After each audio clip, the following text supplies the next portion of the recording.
প্রায় 2.5 বছর আগে রাজনীতি থেকে অবসর নেওয়ার কথা ঘোষণা করেছিলাম।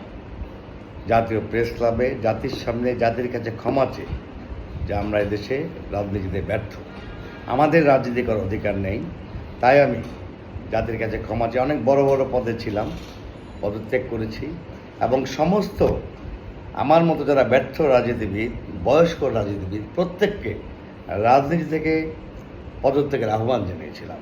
দুর্ভাগ্যের বিষয়, আজকে 2.5 বছর পর জনগণ এবং ছাত্রদের যৌথ উদ্যোগে যে বিপ্লব হয়ে গেল, তারপরেও একটি রাজনীতিবিদ পদত্যাগ করেনি।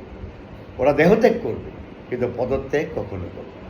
এবং আরও বড় বড় পদে আসার জন্য যে কঠিন প্রতিযোগিতা দেখছি, সত্যি ভাবতে অবাক লাগে। এই হাজার হাজার ছেলের রক্ত, ছাত্র জনতার রক্ত সম্পূর্ণ বৃথা হয়ে যাচ্ছে। একটুও ধৈর্য নেই।